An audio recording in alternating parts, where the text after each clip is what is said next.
الطاہرین و اصحابہ الاکرمین و اولیاء امتہ اجمعین اما بعد قال اللہ تبارک و تعالی فی شان حبیب ان اللہ و ملائکتہ یصلون علی النبی یا ایھا الذین آمنوا صلوا علیہ وسلموا تسلیما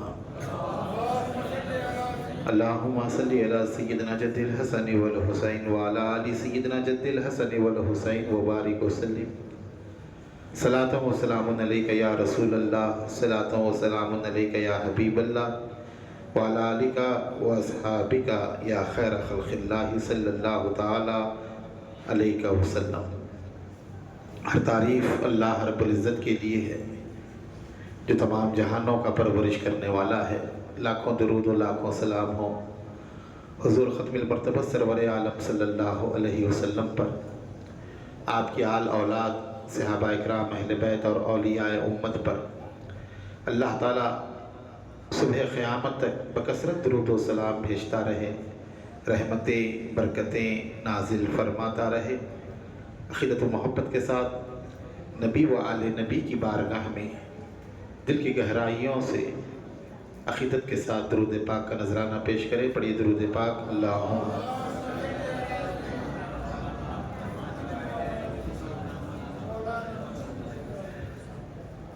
یہ 8ویں مجلس ہے اور کل 9ویں محفل شب عاشور ہوگی۔ اہل بیت کے چاہنے والوں کے لیے شب عاشور شب قدر کی مثل ہے، اور کل ذکر شہادتین ہوگا۔ واقعات کافی طویل ہیں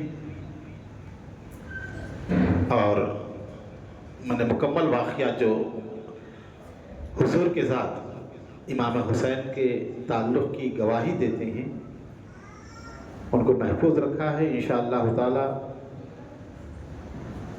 موقع رہا تو آئندہ سال ہم تفصیلی طور پر سیرت حسین کے وہ تمام گوشے جو عمومی طور پر بیان نہیں کیے جاتے اس پر جو ہے بحث کریں گے، چونکہ آج کل حالات جو چل رہے ہیں،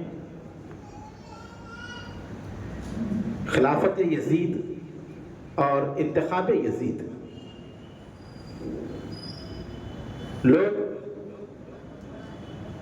سوشل میڈیا کا زمانہ ہے، ہر آدمی کا خطاب سنتے ہیں، چاہے کسی بھی عقیدے کا رہے، کسی بھی فرقے کا رہے، کسی بھی مسلک کا رہے۔ اور آج ہمارے نوجوان برادران اہل سنت لفاظی دیکھ کر، شعلہ بیانی دیکھ کر ہر کسی سے متاثر ہو رہے ہیں۔ بنیادی چیز ہمیں اپنے عقیدے کا تحفظ کرنا ہے۔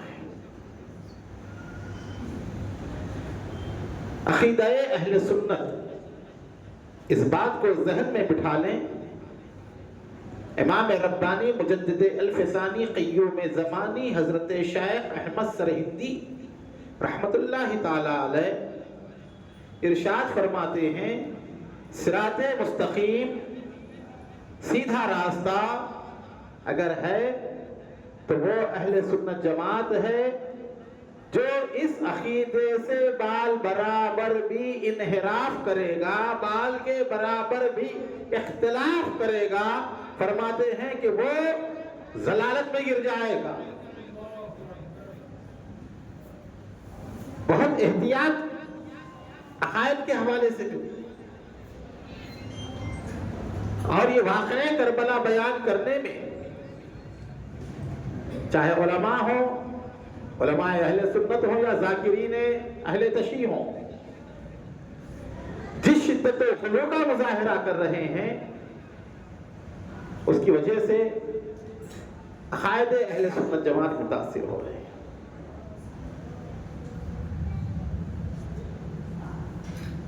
ایک طبقہ تو وہ ہے جو عمومی طور پر محرم کے 10 دنوں میں ان حضرات کا ذکر کرتا ہے جو اہل بیت کے مخالف تھے، اور ایک طبقہ وہ ہے جو عشرہ محرم آتا ہے یزید کے حوالے سے خلفائے ثلاثہ کی بے ادبی کرتا ہے، گستاخی کرتا ہے، اور یزید کے انتخاب کو خلفائے ثلاثہ کے انتخاب پر محلول کرتا ہے کہ یزید کے انتخاب میں بھی وہی تمام چیزیں تھیں جو تینوں خلیفاؤں کے انتخاب میں تھی. تو گویا جب یزید غلط ہے تو پھر وہ تینوں کا بھی انتخاب غلط ہے. تو اس طرح سوشل میڈیا پر جو کلپیں کاٹ کر یا اسکرین شاٹ لے کر آپ کے سامنے ڈالے جاتے ہیں اور ایک طرفہ جس میں گفتگو کی جاتی ہے، اس کی وجہ سے کئی حضرات عقائد سے دور ہوتے جا رہے ہیں اور گمراہی کی طرف جا رہے ہیں. بہت سارے حضرات رافضیت کی طرف، شیعت کی طرف مائل ہو رہے ہیں. وجہ کیا ہے؟ اہل سنت کے علماء نے، مقررین نے، خطباء نے اس انداز سے اہل بیت کا ذکر نہیں کیا جس انداز سے کرنا چاہیے تھا. عمریں گزر گئی، کربلا کیوں ہوئی، کس لیے ہوئی، حسین اہل بیت کی عظمت کیا ہے معلوم ہی نہیں. اب ایک بچہ کالج میں جانے والا 18 سال 20 سال کی عمر ہے، وہ جب ان لوگوں کے بیانات سنتا ہے جو اہل بیت کی گستاخ ہیں تو ہوتا کہ اتنی چیزیں ہم سے چھپائی گئی، اہل بیت کی شان چھپائی گئی، حضرت علی کا مقام چھپایا گیا، اور وہ ان کی طرف مائل ہو جاتا. تو یہ جو تسلسل ہے فیضان چشتیہ کے زیر اہتمام، یہ کوئی فروغ شیعت نہیں ہے، تحفظ سنیت ہے.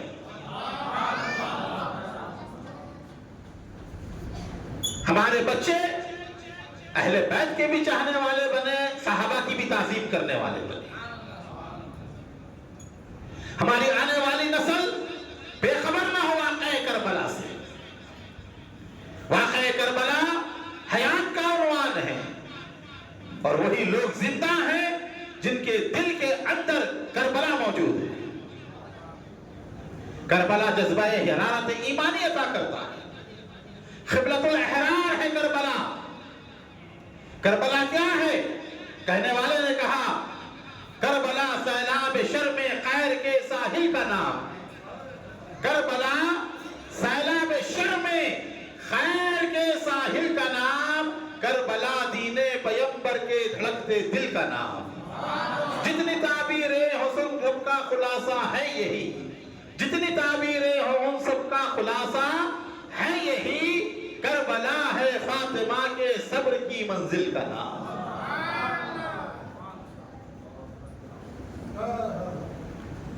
عالم بیداری میں سنتے رہیے. عقیدے کو بچائی، غفلتیں تباہ و برباد کر چکی. صرف جسم سے موجود مت رہی، روح کے ساتھ، دماغ کے ساتھ یہاں موجود رہی.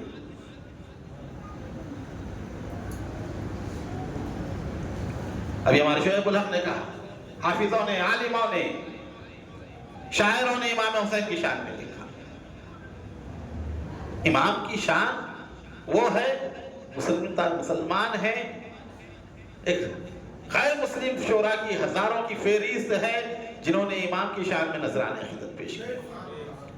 بادشاہوں سے لے کر فقیروں تک، عالموں سے لے کر درویشوں تک، صوفیوں سے لے کر قلندروں تک، سالکوں سے لے کر اولیاء تک، حیات کا کوئی ایسا طبقہ نہیں ہے جس طبقے کو واقعہ کربلا نے متاثر نہ کیا ہو. ہر کوئی اس واقعے سے متاثر ہے. دکن کے بڑے بزرگ ہیں غلام غوث گنیوی رحمۃ اللہ علیہ، وہ فرماتے ہیں روز ازل سے دل میں ہے الفت حسین کی. روز ازل سے دل میں ہے الفت حسین کی، فضل خدا سے مل گئی نسبت حسین کی. تازہ کیا ہے دین کے پودے کو خون سے، پانی سے نہیں۔ یہ دین کا پودا خون سے تازہ ہوتا ہے، دنیا کے پودے پانی سے تازہ ہوتے ہیں۔ اس پودے کے لیے امیر حمزہ نے اپنی جان قربان کی، اپنا کلیجہ جو ہے امیر حمزہ نے چیر کر رکھ دیا۔ حضرت امام علی مقام نے پورے خاندان کی قربانی دی۔ ایک طویل سلسلہ ہے قربانیوں کا۔ اس پودے کی حیات یہ خون سے ہے، جب خون دیا گیا تب یہ تازہ ہوا پودا اور ہرا بھرا ہوا، تو کہا تازہ کیا ہے دین کے پودے کو خون سے۔ اسلام کی حیات شہادت حسین کی، اسلام کی حیات شہادت حسین کی۔ مومن نہیں وہ جس کو نہیں عشق اہل بیت۔ ذہنوں میں بٹھا لیں، اہل بیت کی محبت رافضیت کا نام نہیں، شیعت کا نام نہیں، اہل بیت کی محبت اسلام اور ایمان کا نام ہے۔ مومن نہیں وہ جس کو نہیں عشق اہل بیت۔ ایمان کا انحصار محبت حسین کی، ایمان کا انحصار محبت حسین کی۔ اور باطل کی آنکھ دور ہے حق کے جمال سے، کیا آئے گی سمجھ میں حقیقت حسین کی؟ کیا نور اے گلیمی برستا ہے صبح و شام۔ جا کر دیکھیں وہی محسوس کر سکتے ہیں۔ یہ جو سننے والی جو کربلا ہے، یہاں پر یہ کربلا الگ ہے، اب جا کر دیکھیں گے تو وہ کربلا الگ ہے۔ بہت بڑا فرق ہے۔ جب تک آپ سنتے رہیں گے یہ کربلا آپ کے ذہن میں رہے گی، جب جا کر دیکھیں گے تو وہ کربلا جو ہے آج جو کربلا ہے وہ آپ کو نظر آئے گی۔ وہاں پر کیا شان ہے، کیا شوکت ہے۔ روضہ مطہر اتنا طویل و عریض، چلتے چلتے لوگ تھک جائیں۔ ہر جگہ پروانہ وار لوگ دیوانہ وار مزار مبارک کا طواف کرتے رہتے،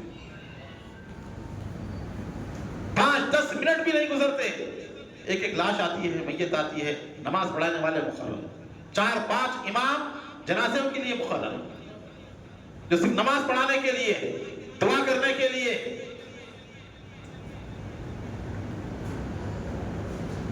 اور حضرت عباس کے روضے سے امام حسین کا جو روضہ ہے جسے حرمین کہتے ہیں، ماں بہن حرمین،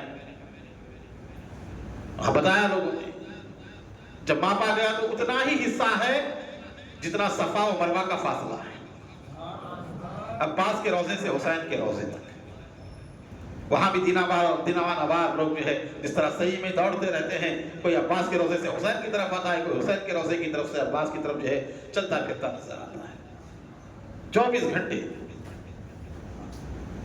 کبھی ایسا وقت نہیں رہتا کہ جہاں لوگ موجود نہ ہو روضہ کے اندر۔ ان کے مخالفوں کی خبروں کا حال دیکھو کیا ہے۔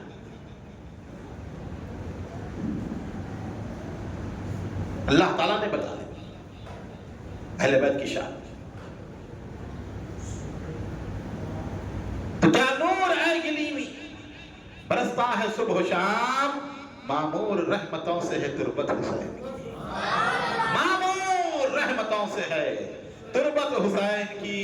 اور اعلیٰ حضرت نواب میر عثمان علی خان بہادر نور اللہ مرقدہ نظام وہ فرماتے ہیں، کیے کیوں کر لعینوں نے تنے شبیر کے ٹکڑے، کیے کیوں کر لعینوں نے تنے شبیر کے ٹکڑے، کہ وہ تھے احمد مختار کی تصویر کے ٹکڑے، کہ وہ تھے احمد مختار کی تصویر کے ٹکڑے۔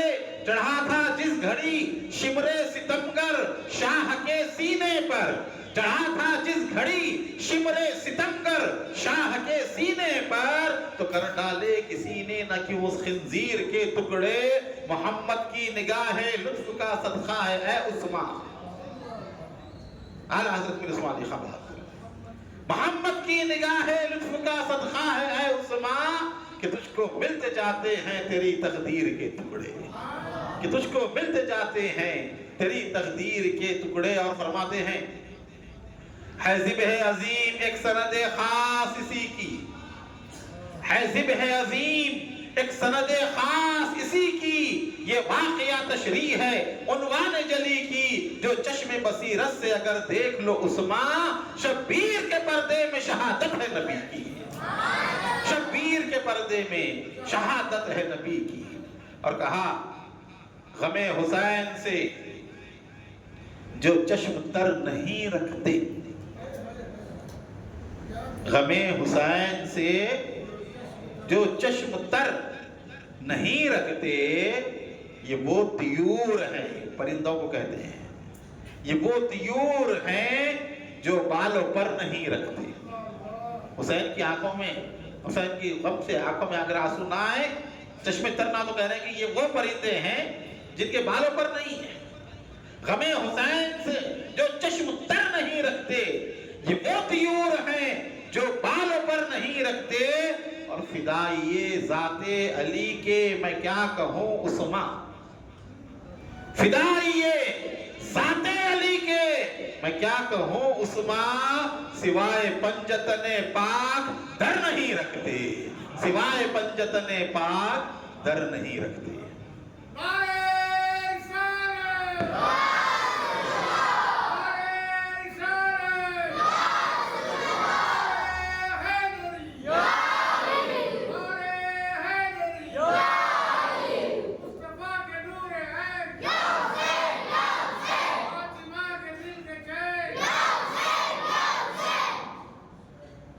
کل کی مجلس میں آپ نے سنا 53 ہجری گورنر کوفہ زیاد بن ابی سفیان کا انتقال ہوا۔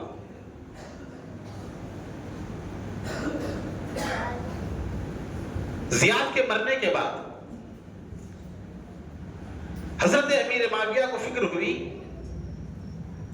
کہ اگر اسی طرح لوگ جو ہمارے بڑے حواری ہیں، جو ہمارے بڑے حامی ہیں، یہ ختم ہو جائیں گے تو پھر یزید کو تخت پہ لانے کا مسئلہ بنے گا۔ تو انہوں نے فوراً یزید کی بیعت کے لیے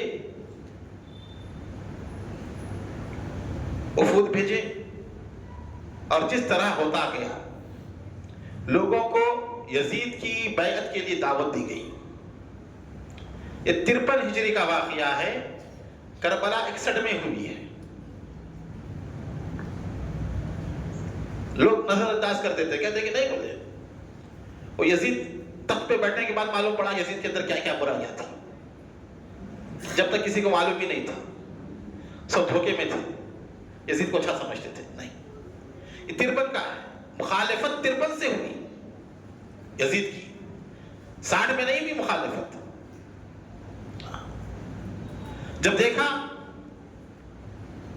شام کے، بصرہ کے، عراق کے لوگ یزید کے لیے بیعت کر چکے ہیں، تو حضرت امیر معاویہ رضی اللہ عنہ کے سامنے سب سے بڑا مسئلہ تھا حجاز کا، مکہ اور مدینہ، کیونکہ وہیں پر وہ عظیم مقتدر ہستیاں تھیں جو حق کو تھیں، بے باک تھیں، اور حضور کی تربیت یافتہ اکابر صحابہ کی اولاد تھی یا حضور کے صحابہ تھے، اور جب تک وہ لوگ نہ مانتے دوسروں کے ماننے کا سوال ہی پیدا نہ ہوتا تھا۔ اور جب خط بھیجایا گیا، مروان نے خط پڑھ کر سنایا مدینہ منورہ میں مسجد نبوی میں کہ امیر المومنین معاویہ بن ابی سفیان نے اپنے بیٹے یزید کو اپنا جانشین نامزد کیا ہے اور اس کے لیے بیعت کے لیے کہہ رہے ہیں، تو پہلا شخص جس نے مخالفت کی وہ ابو بکر صدیق کا بیٹا عبد الرحمن کھڑے ہو گئے، کہا مروان تو نے بھی غلط کہا اور معاویہ نے بھی غلط کیا، تمہارا مقصد خلافت نہیں ہے، اس خلافت کو قیصریت بنانا چاہتے ہیں، یا قیصر و کسریٰ کی طرح باپ مر جائے تو بیٹا تخت نشین ہو جائے، یہ کرنا چاہتے ہیں۔ جب ان کی گرفتاری کا آرڈر دیا مروان نے، یہ دوڑتے ہوئے اپنی بہن ام المومنین بی بی عائشہ صدیقہ کے گھر میں داخل ہو گئے، اور بی بی عائشہ صدیقہ نے انہیں پناہ دی۔ پھر اس کے بعد جب یہ معاملہ بڑھا، حضرت امیر معاویہ رضی اللہ تعالیٰ عنہ نے حضرت عبد الرحمن بن ابی بکر کو 1,00,000 درہم بھیجے نذرانہ، اور کہا آپ اس کو قبول کریں۔ اب وہ سمجھ گئے کس لیے آئے ہیں درہم، کھلی بات ہے۔ انہوں نے کہا میں اس کو قبول نہیں کرتا، واللہ فرمایا میں دنیا کے بدلے اپنا دین نہیں بیچوں گا۔ انہوں نے قبول نہیں کی۔ عبد الرحمن بن ابی بکر نے، بتائیے آپ 1 لاکھ درہم اس زمانے میں، اتنی بڑی رقم کو کہا نہیں، میں بیچنے والا نہیں، دنیا کے بدلے دی، رد کر دیا۔ انہی ایام میں حضرت امیر معاویہ نے مختلف علاقوں کے حکام کو خطوط لکھے، لوگوں کو سامنے یزید کی تعریفیں کرے، راہ کو ہموار کرے، اور مختلف شہروں سے وفود، یعنی لوگوں کے گروپ جو ہوتے ہیں 20 کا 25 کا 40 کا، مختلف محلوں سے، مختلف علاقوں سے، شہروں سے وفود بھیجے تاکہ وہ دربار دمشق پہنچے اور یزید کی بیعت کی حامی کرے اور یزید کے ہاتھ پر بیعت کرے۔ یہ سلسلہ شروع ہوا۔ دربار دمشق میں، ملک شام میں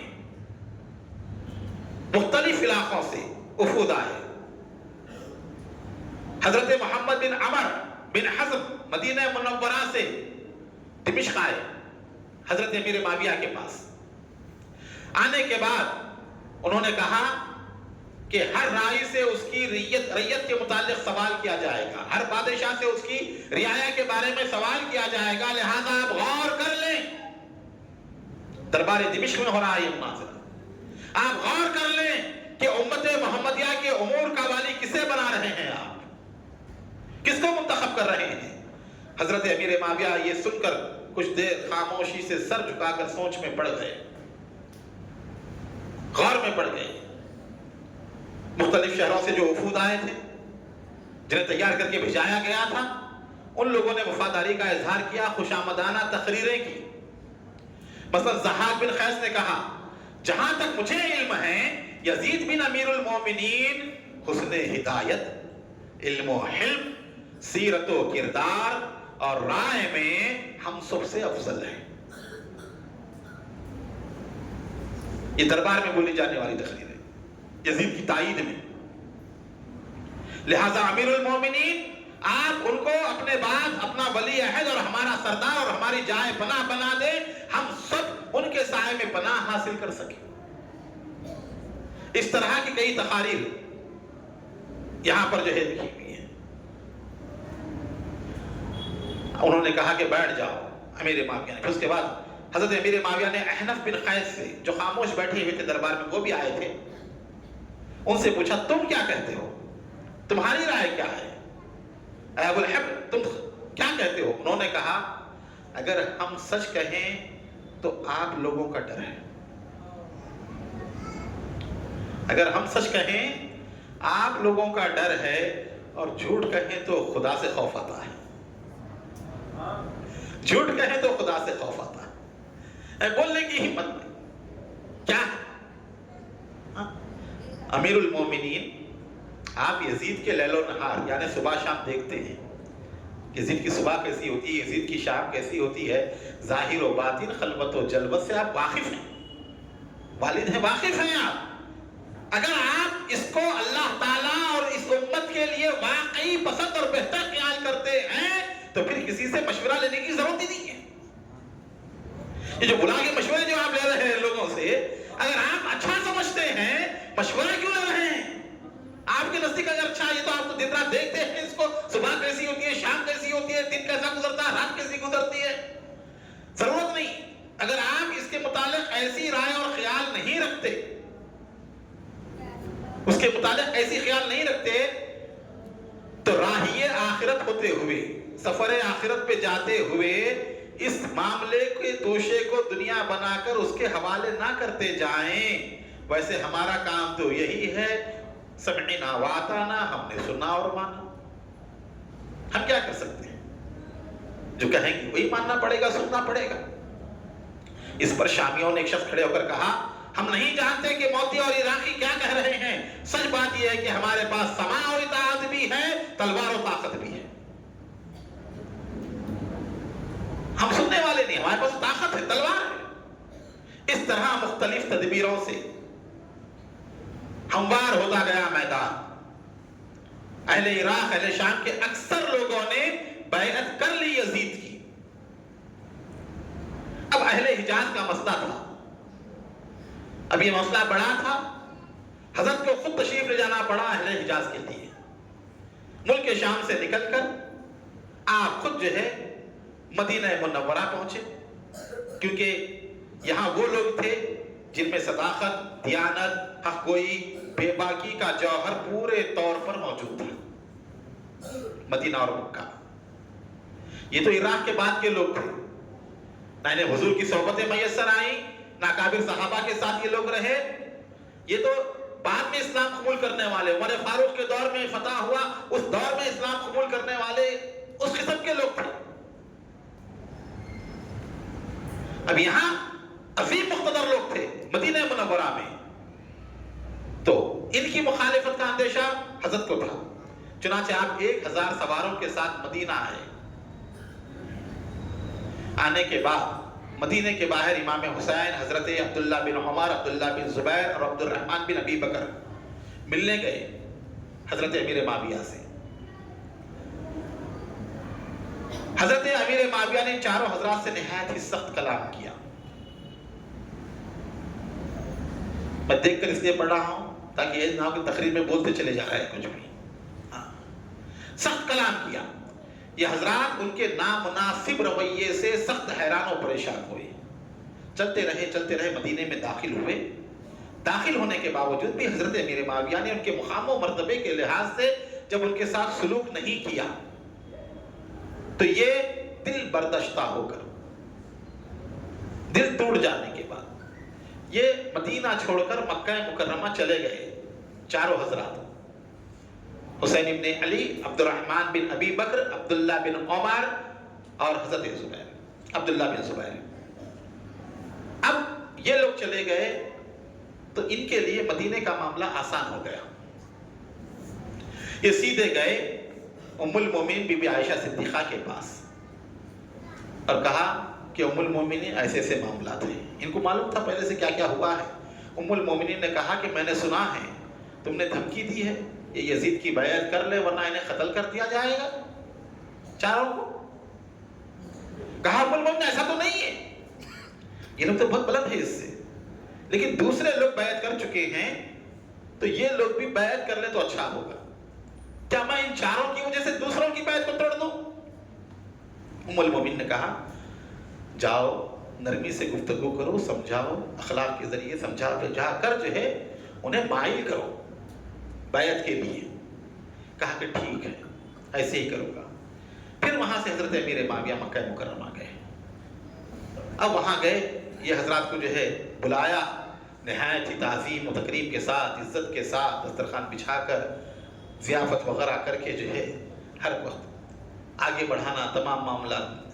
اب یہ لوگ بھی جہاں دیدہ لوگ تھے، سمجھتے تھے معاملہ ہے کیا۔ ایک دن تنہائی میں جو ہے بیٹھے تو حضرت امیر معاویہ رضی اللہ عنہ نے فرمایا کہ دیکھو میں تم لوگوں کے ساتھ کتنا اچھا سلوک کرتا ہوں، کتنا اچھا سلوک میں تم لوگوں کے ساتھ کرتا ہوں، اور یزید تمہارا بھائی ہے، میں چاہتا ہوں کہ تم اس کی بیعت کر لو، اس کی بیعت کر لو۔ اس پر عبداللہ بن زبیر کھڑے ہوئے اور کہا آپ 3 کام کریں یا 3 میں سے ایک کام کریں، ایک کام کو اختیار کیجیے۔ پہلا کام یا تو رسول اللہ صلی اللہ علیہ وسلم کی طرح کریں کہ کسی کو نامزد نہ کریں آپ کہ میرے بعد یہ خلیفہ ہوگا، نشاندہی نہیں، نامزد نہیں، حضور جس طرح چلے گئے تھے آپ بھی اسی طرح کیجئے۔ ہم لوگ جو ہے منتخب کر لیں گے کسی کو بھی، جیسے ابو بکر صدیق کو ہم نے منتخب کیا، حضرت علی کو منتخب کیا، اسی طرح منتخب کر لیں گے۔ تو حضرت امیر معاویہ نے کہا کہ مجھے اندیشہ ہے تم میں کوئی اس وقت ابو بکر کی طرح نہیں ہے کہ جس پر سب لوگ متفق ہو جائیں، سب لوگ اس کی اطاعت کریں، پھوٹ پڑنے کا اندیشہ ہے مجھے۔ تو پھر انہوں نے کہا آپ ایسے کیجئے جیسے ابو بکر نے کیا تھا، کیا آپ کسی کو منتخب کر دیجئے جس سے دور کا بھی آپ کا رشتہ نہ ہو۔ ابو بکر نے جو منتخب کیا تھا کوئی رشتہ داری نہیں تھی عمر سے ان کی، یہ فرق ہے عمر کے انتخاب میں اور یزید کے انتخاب میں، یہ فرق ہے نمایاں طور پر۔ وہاں جو منتخب کیا گیا تھا کوئی رشتہ داری نہیں تھی عمر کے تعلق سے ابو بکر صدیق کی، تو برابر نہیں ہوتا دونوں کا، انہوں نے بھی منتخب کیا انہوں نے بھی منتخب کیا، بیان نہیں کر سکتے آپ۔ کہا کہ مجھے اختلاف کا اندیشہ ہے، تو انہوں نے کہا پھر آپ ایسا کریں کہ جیسے عمر نے کیا تھا 6 آدمیوں کی میٹنگ بنائی، کمیٹی بنائی، فیصلہ کیا کہ 6 میں سے کسی ایک کو منتخب کر دیں۔ اس میٹنگ میں، اس کمیٹی میں بھی جو ہے ان کا کوئی قریبی رشتہ دار نہیں تھا عمر کا۔ لوگوں نے مشورہ دیا کہ عبداللہ بن عمر آپ کے بیٹے ہیں، خلافت کے حقدار ہو سکتے ہیں، یہ انہیں بھی لیجئے۔ کہا خدا کی قسم میرے بیٹے کو نہیں لینا، صرف مشورہ کرو اس سے، وہ خلیفہ نہیں بنے گا، میرا بیٹا عبداللہ بن عمر۔ جب یہ بات انہوں نے کہی تو حضرت نے فرمایا اور کچھ کہنا ہے؟ اور کچھ باقی ہے؟ کہنا ہے اور کچھ؟ کہا نہیں، یہ کہنا ہے ہمیں۔ آپ اٹھے، سخت ناراض اور غضبناک ہوئے اور مجلس برخاست ہوئی، ملک شام تشریف لے گئے۔ پھر اس کے بعد بہت سارے وفود وغیرہ آئے، تمام چیزیں۔ ایک واقعہ ہے کہ حضرت امیر معاویہ کی زندگی میں یزید نے ایک حج کیا۔ ابن اسیر کا حوالہ ہے، کتاب کا نام، اور یہ امام حسین واقف تھے کردار کے یزید سے۔ ایسا نہیں تھا کہ جو مدینے میں رہتے تھے وہ ملک شام میں رہتا تھا، جانتے نہیں تھے، واقف نہیں تھے، سن کر مخالفت کی، ایسا نہیں ہے۔ یہ واقعہ بتا رہا ہے، عمر بن سبیہ فرماتے ہیں، راوی اس کے، یزید نے اپنے والد کی زندگی میں ایک حج کیا۔ حج سے فارغ ہونے کے بعد مدینہ منورہ آیا تو مدینہ منورہ کی پاک سرزمین میں شراب کی محفل کو قائم کیا۔ شراب کی محفل پر سجائی گئی۔ اتفاق سے عبداللہ بن عباس اور امام حسین ملنے کے لیے آئے تو عبداللہ ابن عباس کو روک دیا گیا اور امام حسین کو اندر چھوڑا گیا جہاں محفل چل رہی تھی شراب نوشی کی۔ امام حسین تشریف لائے اندر۔ آنے کے بعد آپ نے کہا یہ کیسی بو آ رہی ہے یہاں پر، یہ کس طرح کی بو آ رہی ہے؟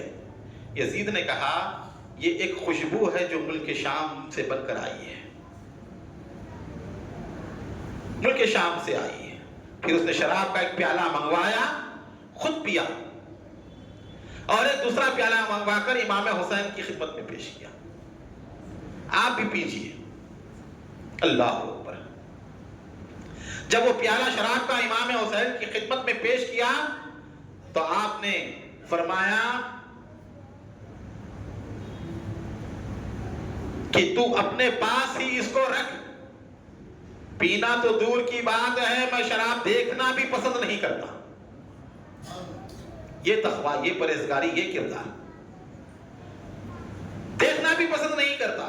یزید نے کہا اے دوست، سخت تعجب ہے، میں تجھ کو عیش و عشرت کی دعوت دیتا ہوں اور تو قبول نہیں کرتا۔ نوجوان لڑکیاں شہوت طرف مرصع خود جن پر عرب کے سردار جمع ہوتے ہیں، عیاشیاں کرتے ہیں، بیٹھتے ہیں، اور ان میں نازنین عورتیں بھی ہیں جس کی تمہارے دل میں محبت ہے، تم پھر رجوع نہیں کرتے، نعوذ باللہ۔ یزید نے کہا امام سے ایسی خوبصورت عورتیں تمہارے دل میں جس کی طرف ہو؟ امام کھڑے ہو گئے، فرمایا اے معاویہ کے بیٹے، یہ تمام تیرے دل میں قبضہ کی ہوئی چیزیں ہیں، میرے پاس قبضہ کی ہوئی نہیں ہے، یہ میرے پاس۔ اٹھ کر چلے گئے۔ تو بتانا یہ مقصد ہے کہ امام پہلے سے واقف تھے کردار سے یزید کے، ایسا نہیں کہ تخت پہ بیٹھتے ہی بدماش ہو گیا، تخت پہ بیٹھتے ہی جو ہے حرکتیں کرنی شروع کر دی۔ 22 رجب سن 60 ہجری، 78 سال کی عمر میں حضرت امیر معاویہ کا لقوے کی بیماری سے ملک دمشق میں انتقال ہوا۔ 22 رجب۔ اس وقت یزید اپنی ماں کو دیکھنے کے لیے ننیال گیا ہوا تھا۔ ایسونیا جو اس کی ماں تھی، کہتے ہیں کہ وہ عیسائی عورت تھی، بعض کہتے ہیں اسلام قبول کیا، بعض کہتے ہیں وہ عیسائی تھا۔ تو یزید کا بچپنا پورا عیسائی ماحول میں گزرا تھا، عیسائی راہبوں کے ساتھ۔ اب یہ تلخ باتیں ہیں، بعض ساری لوگ جو ہے بھڑک اڑ جاتے ہیں ایسی باتوں کے اوپر، یزید کی تائید کرنے والے۔ والد کے انتقال کی خبر سن کر فوراً واپس آیا، تدفین وغیرہ ہوئی، 3 دن سوگ منایا، اس کے بعد تخت کے اوپر جا کر بیٹھ گیا۔ جیسے ہی دربار دمشق میں تخت پر جا کر بیٹھا، اس کے ساتھ ہی شراب کی سراہیاں، عیش و عشرت کے سامان سب دربار میں پہنچنے شروع ہوئے۔ اپنے خزانے کے دروازے کھول دیے، لوگوں کو عطیات دینا، جاگیریں دینا، پیسہ دینا، منہ کھول دیے خزانوں کے۔ کیوں؟ بیعت کے لیے، تائید کے لیے۔ اور فوراً مدینہ منورہ خط لکھا۔ وہاں پر مدینہ منورہ جب خط پہنچا، ولید وہاں کا گورنر تھا، مغرب کے بعد کا وقت تھا، عبداللہ بن زبیر اور امام حسین مسجد نبوی میں بیٹھے ہوئے تھے۔ گورنر کے پاس سے ایک لڑکا آیا، عمر بن عثمان، آ کر کہا گورنر نے آپ دونوں کو بلایا ہے گورنر ہاؤس پہ، دارالخلافہ سے۔ کہا کہ ٹھیک ہے تم چلو، ہم آتے ہیں۔ عبداللہ بن زبیر نے کہا کہ امام کیا بات ہے، اس وقت جبکہ گورنر کسی سے ملاقات نہیں کرتا، ہمیں بلایا گیا ہے؟ تو امام نے کہا مجھے یہ محسوس ہوتا ہے کہ امیر معاویہ کا انتقال ہو چکا ہے اور یزید کی بیعت کے لیے ہمیں بلایا جا رہا ہے۔ کہا کیا کریں؟ کہا کہ میں چند نوجوان بچوں کو لے جاؤں گا، اپنے ساتھیوں کو، دوستوں کو، انہیں باہر کھڑا کروں گا گورنر ہاؤس کے، اور اندر جا کر معلوم کروں گا کہ کیا وجہ ہے اس وقت جب وہ ملاقات نہیں کرتا کسی سے، ہمیں بلایا گیا ہے۔ کہا کہ ٹھیک ہے چلیے۔ امام حسین چند نوجوانوں کو لے کر گورنر ہاؤس پہنچے۔ وہاں پر ولید نے مشورے کے لیے مروان کو بلایا تھا، جو اس سے پہلے کا گورنر تھا مدینے کا۔ مروان سے کہا کہ امام حسین آنے والے کیا کریں؟ کہا کہ امام حسین کی بات، دو ہی باتیں کرو، بیعت کر لیں یزید کی یا نہیں کرتے قتل کر دو۔ امام حسین گئے، السلام علیکم بھی، اس کے بعد کہا کیا بات ہے؟ کہا امیر معاویہ کا انتقال ہو چکا ہے، یزید تخت نشین ہو چکا ہے، اور پیغام آیا ہے کہ آپ چاروں حضرات، چار میں سے حضرت عبداللہ عبد الرحمن بن ابو بکر کا انتقال ہو گیا تھا، 3 ہی تھے، آپ سے بیعت لی جائے۔ امام نے فرمایا کہ مجھ جیسے شخص کا چھپ کر بیعت کرنا مناسب نہیں، مسجد نبوی میں آؤ، سب لوگوں کو بلاؤ بیعت کے لیے، مجھے بھی بلاؤ، میں بھی آؤں گا، جو ہوگا وہاں دیکھا جائے گا۔ چھپ کر بیعت کرنے والا نہیں میں، کمرے میں بلا کر مجھ سے بیعت لی جائے، یزید کو مان لیا جائے۔ اس نے کہا ٹھیک ہے۔ امام نکل رہے تھے، مروان نے کہا سوچ کیا رہا ہے، پکڑ ابھی مار دے، اگر یہ یہاں سے بچ کر نکلے گا نا، اپنے ہاتھ آنے والا نہیں ہے، تا وقت ہے کہ کئی لوگوں کو قتل کرنا پڑے اس کو پکڑنے کے لیے۔ امام پلٹے مروان کی گفتگو سن کر، حسن مجتبیٰ برداشت کرتے تھے مروان، امام پلٹے تلوار نکال کر کھڑے ہو گئے، کہا اے ابو زرخا، زرخا کے بیٹے، کیا تو مجھے قتل کرے گا، یہ مجھے قتل کریں گے، آؤ ابھی فیصلہ کر دیتے ہیں۔ کامنا شروع ہو گیا ولید، کہا نہیں آپ چلیے جائیے۔ پھر کہا اے مروان، تو مجھے ایسا مشورہ دے رہا، خدا کی قسم، خدا کے حضور جب کوئی شخص جائے گا اور اس کے ہاتھ خون حسین سے رنگین ہوں گے تو وہ خفیف المیزان ہوگا، اللہ کے پاس اس کا کیا معاملہ ہوگا؟ خدا کی قسم اگر پوری دنیا کا مال و دولت اور متاع مجھے دیے جائیں تب بھی میں یہ پسند نہیں کرتا کہ میں اپنے ہاتھوں کو خون حسین سے رنگین کر لوں۔ عبداللہ بن زبیر ٹالتے رہے، صبح ہوئی وہ نکل گئے، پھر امام کے پاس قاصد آئے امام کو بلانے کے لیے۔ امام نے کہا رات ہے، چلو دیکھتے ہیں صبح کیا ہوتا ہے۔ قاصد چلے گئے، دوسری رات تھی، شعبان المعظم کی 3 تاریخ، 60 ہجری، جمعرات کا دن تھا۔ امام عالی مقام آدھی رات کے بعد اٹھے، حکم فرمایا گھر والوں کو تیاری کرو، اب ہمیں چلنا ہے۔ حضرت عباس نے کجاوے رکھے اونٹوں کے اوپر، تیاری شروع ہوئی مدینہ چھوڑنے کی۔ جنت البقیع تشریف لائے، اپنی والدہ سیدہ کائنات ام ابیہا سرکار بی بی فاطمہ الزہرا سلام اللہ تعالی علیہا کی بارگاہ عالیہ میں سلام پیش کیا، حسن مجتبیٰ کی بارگاہ میں سلام پیش کیا، پھر نانا جان کے پاس گئے، روضہ رسول پر حضور کی مزار مبارک کے پاس گر گئے، حضور کی مزار پر رونا شروع کیا، کہا نانا جان یہ آپ کا وہی حسین ہے جسے آپ اپنی آغوش میں لے کر پھرتے، جسے آپ کندھے پہ بٹھایا کرتے، جس کی سواری آپ بنا کرتے. نانا جان آج اتنا مجبوری کا عالم ہے کہ نہ چاہتے ہوئے بھی مجھے آپ کے شہر کو چھوڑنا پڑ رہا ہے. آج مطالبہ کیا جا رہا ہے مجھ سے، میں یزید کے ہاتھ پہ ہاتھ دے دوں. نانا جان حسین کا آخری سلام لیجیے. میں جانتا ہوں نانا جان ابھی یہاں سے جا رہا ہوں، دوبارہ آپ کے پاس آنے والا نہیں ہوں میں. یہ آخری حاضری ہے میری، یہ آخری سلام ہے میرا. نانا جان اپنے نواسے کا سلام قبول کیجیے. امام جذبات سے مغلوب ہوتے ہوتے رہے. آنکھ لگی، دیکھا دونوں جہاں کے آقا و مولا رسول پاک صلی اللہ علیہ وسلم امام کے خواب میں تشریف لائے اور امام کو اپنے سینے سے لگایا اور کہا بیٹا حسین میں دیکھ رہا ہوں ان قریب تو کٹا ہوا گلا سوکھی زبان لے کر میرے پاس آنے والا ہے. بیٹا صبر کرنا، میرے طریقے کو نہ چھوڑنا، میری شریعت کو نہ چھوڑنا، حالات کیسے بھی ہو بیٹا صبر کا دامن تھامے رہنا. امام کو سینے سے لگایا، شفقت و محبت و عنایت فرمائی.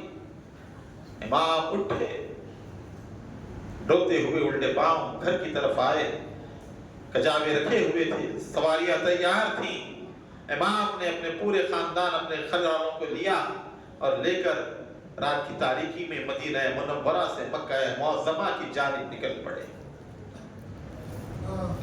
صبح ہوئی، ولید کو معلوم ہوا کہ حسین اپنے خاندان کے ساتھ مدینہ چھوڑ دیے ہیں. سپاہیوں کو دوڑایا گیا پکڑنے کے لیے، لیکن آپ کافی دور نکل چکے تھے. سپاہی ڈھونڈ کر آئے اور کہا کہ ملے نہیں حسین ابن علی. مکہ مکرمہ کی طرف آپ نے سفر کیا، کیونکہ آپ کو اندیشہ تھا کہ یہاں رہوں گا تو یہاں پر بھی یہ لوگ مجھے چھوڑیں گے نہیں. مقصد کیا تھا آپ کا؟ خلافت کا تحفظ چاہتے تھے. آپ چاہتے تھے جو نانا کا نظام ہے وہ برقرار رہے، نیک متقی اچھے لوگ اس نظام سے وابستہ رہے. خلافت علی منہاج النبوت بڑی تفصیل ہے، 2-3 صفحے اس کے میں نے اس میں لکھے ہیں. منہاج نبوت کے لحاظ سے خلافت کا معاملہ کیا ہے اور یہاں خرابی کیا تھی جس کی وجہ سے امام حسین کھڑے ہوئے یزید کے خلاف. پہلی خرابی یہ تھی امارت کے لیے بیٹا یزید نامزد ہوا. دوسری خرابی علم و عمل اور تقویٰ نہیں تھا. تیسری خرابی آزادی رائے برقرار نہیں تھی کہ کوئی کچھ بول نہیں سکتا تھا، آزادی چھین لی گئی تھی. عمر بن خطاب کا دور تھا، ممبر پر کھڑے ہوتے تو معاملی آدمی کھڑے ہو کر پوچھتا اے عمر جتنی چادریں غنیمت میں آئی تھی سب میں تقسیم ہوئی ہیں، چادریں چھوٹی تھی، آپ کا جھپا بڑا ہے، آپ کے پاس زیادہ چادر کہاں سے آئی؟ معاملی آدمی کوئی اس کی حیثیت نہیں، وہ کھڑے ہو کر پوچھ رہا ہے امیر المومنین کو ممبر کے پاس. آپ فرماتے ہیں میرے بیٹے عبداللہ کے پاس ایک چادر آئی تھی، میرے پاس ایک چادر آئی تھی، دونوں چادروں کو سی کر پہنا ہو گئے. ہر کوئی پوچھ سکتا تھا سوال. یہ ختم ہو چکا تھا. یہاں پہ کسی کو آزادی نہیں تھی اپنے خیال پیش کرنے کی، اپنی رائے دینے کی. پھر چوتھے امر بالمعروف و نہی عن المنکر، نیکی کا حکم دینا، برائی سے منع کرنا، یہ بھی ختم ہو چکا تھا. پانچویں بیعت سے اقتدار حاصل کرنے کے بجائے اقتدار پہ آ کر بیعت لینا. سمجھ رہے ہیں نا بات کا؟ پہلے بیعت لے کے اقتدار پہ آتے تھے، یہاں پہلے اقتدار پہ آ گئے اس کے بعد بیعت لی جا رہی ہے. چھٹی خرابی فیصلے شورا کے بجائے امیر کی رائے پہ ہونے لگے. خلافت میں شورا ہوتے تھے، رکن شورا، وہ لوگ مشورہ دیتے تھے، ان کے وہاں سے فیصلے ہوتے تھے. یہاں خود اختیار فیصلے، بادشاہ جو کہتے وہی حرف عاقب، اس کی رائے کے خلاف کوئی نہیں کہہ سکتا تھا. ساتویں خرابی بیت المال کا امیر کی ملکیت بن جانا، جو چاہے تصرف کرے، اپنی مرضی سے جو چاہے لے لے بیت المال میں سے. خلفاء کے دور میں وہ نہیں تھا. عام آدمی کو جتنا مال ملتا تھا اتنا ہی ابو بکر کو ملتا تھا، عمر کو بھی اتنا ہی ملتا تھا، زیادہ نہیں دیتے تھے. یہ وہ بنیادی خرابی تھی جس کو دیکھ کر امام نے اندازہ لگایا تھا اب یہ نظام خرابی کی طرف آ رہا ہے، تبدیلی کی طرف آ رہا ہے اور حق سے گمراہی کے راستے پر بڑھ رہا ہے، اسی لیے آپ مخالف تھے یزید کے، کوئی دوسری وجہ نہیں تھی، خاندانی رنجشیں وغیرہ۔ تو یہ آپ نے بلند کیا یزید کے خلاف آواز کو اور مکہ مکرمہ جانب روانہ ہوئے۔ راستے میں عبداللہ بن متی صحابی ہیں، ان سے ملاقات ہوئی تو انہوں نے پوچھا امام کہاں جا رہے ہیں؟ کہا فی الحال مکہ مکرمہ جانے کا ارادہ ہے، وہاں جا کر اللہ سے استخارہ کروں گا کہاں جاؤں۔ عبداللہ نے کہا اللہ تعالیٰ آپ کو خیر و عافیت سے رکھے اور ہمیں آپ پر فدا کرے۔ جب آپ مکہ پہنچ جائیں تو کوفے کا ہرگز ارادہ نہ کریں، کوفے مت جائیں، کیونکہ وہ ایک منحوس شہر ہے جہاں آپ کے والد حضرت علی کو شہید کیا گیا، آپ کے بھائی حسن کو بے یار و مددگار چھوڑ دیا گیا اور ان پر حملہ کیا گیا۔ قریب تھا کہ وہ شہید ہو جاتے، آپ مکہ نہ چھوڑیں، کیوں؟ آپ عرب کے سردار ہیں، اہل حجاز آپ کے برابر کسی کو نہیں سمجھتے، ہر طرف سے لوگ آپ کے پاس آئیں گے، یا امام میرے چچا اور میرے ماموں آپ پر قربان ہو جائیں۔ مطلب کیا؟ میرا ننیال اور میرا ددیال سب آپ پر قربان ہو جائے، میرا خاندان قربان ہو جائے۔ امام خدا کی قسم آپ حرم کو ہرگز مت چھوڑیے، کعبۃ اللہ کو مت چھوڑیے، حرم کو مت چھوڑیے، اگر آپ قتل ہو گئے آپ کے بعد ہم سب غلام بنائے جائیں گے۔ یہ اندیشے تھے ان لوگوں کو، اگر آپ چلے گئے تو بولنے والا نہیں رہے گا حق کوئی، ہم غلام بن جائیں گے، ہمیں ان کی اطاعت کرنی پڑے گی۔ پھر ابن متی نے ایک حاجت پیش کی کہ امام آج میں نے کنواں کھدوایا ہے، اس میں سے تھوڑا پانی نکلا ہے، دعا فرمائیے۔ امام کنویں کے پاس تشریف لے گئے، پانی ڈول سے نکلوایا اور پانی منہ میں لیا اور کنویں کے اندر کلی فرمائی آپ نے۔ جب پانی آپ نے ڈالا کنویں کے اندر تو کنواں ابلنا شروع ہو گیا، میٹھا اور شیریں پانی اس میں سے جو ہے نکلنا شروع ہوا۔ آپ نے تھوڑا پانی پیا اور مکے کی طرف جو ہے روانہ ہوئے۔ جب اہل مکہ کو اطلاع ملی کہ امام تشریف لا رہے ہیں، بے انتہا خوشی سے آپ کا استقبال کیا گیا، آپ کے رہنے کے لیے گھر رکھا گیا، خیام کیا آپ نے۔ عبداللہ بن زبیر حاضر ہوئے آپ کے پاس، کہا امام کیا ارادہ ہے، کیا چاہتے ہیں آپ؟ امام نے فرمایا میرا کچھ ارادہ نہیں ہے، میں یہاں اپنے نانا کے شہر میں آیا ہوں، یہ میرے نانا کا شہر ہے، میں چاہتا ہوں کہ یہاں پر رہوں۔ میرے نانا جس طرح بکریاں چراتے تھے میں بھی بکریاں چراؤں، ایک دن کھاؤں، ایک فاقہ کروں اور اپنی زندگی کے ایام یہیں پر بسر کر دوں اللہ کے گھر کے حضور۔ عبداللہ بن زبیر نے کہا کہ امام خدا کی قسم اللہ نہ کرے کہ یہ نوبت آئے، ہمارے اوپر کھانا حرام ہے جب تک کہ ہم آپ کو نہ کھلائیں، پینا حرام ہے جب تک کہ آپ کو نہ پلائیں، امام آپ کیوں چرائیں گے بکریاں، آپ کیوں محنت کریں گے، آپ کے پورے غلام یہاں حاضر ہیں، ہر وقت ہم آپ کی خدمت میں ہیں۔ کہا کہ امام آپ حکم فرمائیے، یزید کے خلاف اگر نکلنا ہے، جنگ کرنا ہے، پورے صحرائے عرب کو نوجوان بہادر سپاہیوں سے بھر دوں گا، ایک بڑی فوج بنا دوں گا اور یزید کے خلاف آپ نکلے۔ امام نے کہا کہ نہیں، میرا ارادہ خون ریزی نہیں ہے، میرا ارادہ قتل کرنا نہیں ہے، جنگ کرنا نہیں ہے، میں تو صرف امن و عافیت کے ساتھ رہنے کے لیے، پناہ گزین جسے کہتے ہیں، پناہ لینے والا آدمی، اس طرح رہنے کے لیے میں مکہ مکرمہ آیا۔ امام مکے میں چند دن رہے، شعبان، رمضان، شوال، ذی الحج، 5 مہینے قیام رہا مکہ مکرمہ میں امام علی مقام کا۔ جب امام کے آنے کی اطلاع کوفے والوں کو ملی، کوفہ عمر فاروق کے دور میں بنا ہوا شہر، سن 14 ہجری میں سعد بن ابی وقاص نے عراق کو فتح کیا۔ عراق کی ہوا مسلمان صحابہ کے موافق نہیں تھی، جو مدینے کے تھے، بیمار ہو رہے تھے، طبیعتیں خراب ہو رہی تھیں، تو اس کو دیکھ کر کیا کیا، حضرت عمر بن خطاب کے حکم پر نئی جگہ ڈھونڈی گئی، پرفضا مقام ڈھونڈا گیا، وہاں پر شہر کی بنیاد ڈالی گئی اور 1 سال تک کمرے حجرے وغیرہ بنائے گئے۔ پھر وہاں سے فوج منتقل ہوئی کوفہ شہر آباد ہوا 17 ہجری میں۔ جب حضرت علی خلیفہ بنے تو حضرت علی مدینہ چھوڑ کر، مدینے میں خون ریزی نہیں چاہتے تھے آپ، کوفہ آئے کوفے کو مدینہ دارل امارت بنایا حضرت علی نے. جب حضرت علی کوفہ پہنچے تو مختلف مقامات سے, مختلف علاقوں سے جتنے علی کے چاہنے والے تھے وہ بھی کوفے میں آ کر بس گئے. اس طرح کوفہ شیعیان علی کا ایک بڑا مرکز بنا. اس دور میں جن لوگوں نے حضرت علی کے ساتھ رہ کر جنگ کی انہیں شیعیان علی کہتے, جو حضرت امیر معاویہ کے ساتھ رہتے شیعیان معاویہ کہتے. دو طرف شیعہ تھے لیکن وہ شیعہ ختم ہو چکے, یہ شیعہ باقی رہ گئے حضرت علی کے ساتھ جو رہا کرتے تھے جنگ میں. تو شیعیان علی کا مرکز بنا. تو کثیر تعداد ان لوگوں کی تھی جو اہل بیت سے محبت کا دعویٰ کرتے اور حضرت علی کے چاہنے والے تھے. اس طرح کوفہ شہر آباد ہوا. تو کوفے والوں کو اطلاع ملی کہ امام حسین مدینہ چھوڑ کر مکہ مکرمہ تشریف لائے ہوئے ہیں. تو تمام شیعیان علی کی میٹنگ ہوئی سلیمان بن سرد قضائی کے گھر پہ, جو بزرگ شیعہ تھے وہاں کے. پورے مل کر آ کر بیٹھے.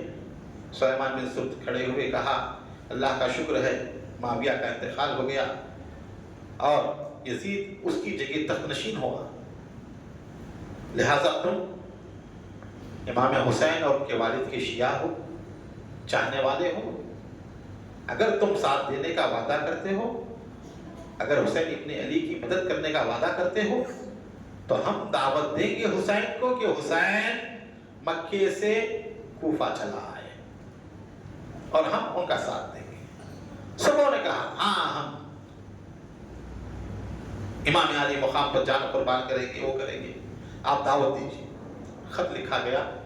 3 رمضان 67 ہجری کو پہلا خط پہنچا امام حسین کے پاس.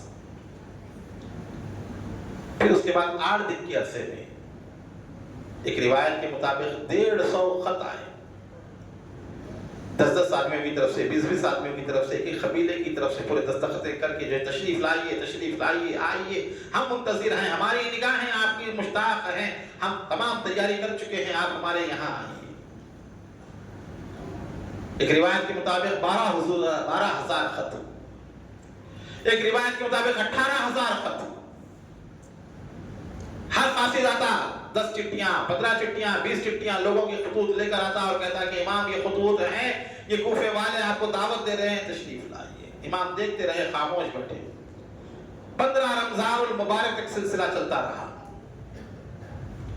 آخر میں انہوں نے لکھا کہ امام تائید حق کے لیے ہم آپ کو بلا رہے ہیں, اگر آپ نہیں آتے, ہماری دعوت قبول نہیں کرتے تو قیامت کے دن آپ جواب دیں کہ ہم نے بلایا امام کو, ہم ظالم بادشاہ کے خلاف کھڑے رہنا چاہتے تھے, ہم مانتے نہیں, آپ ہمارا ساتھ دیں. انہوں نے نہیں دیا.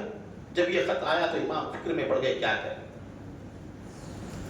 صحابہ اکرام روکتے رہے, کہا کہ امام آپ مت جائیے, خدا کے لیے کوفہ مت جائیے. عبداللہ بن عمر اور دیگر صحابہ بہت اس طرح کی, ایک طرف وہ لوگ بلا رہے ہیں, ایک طرف یہ روک رہے ہیں.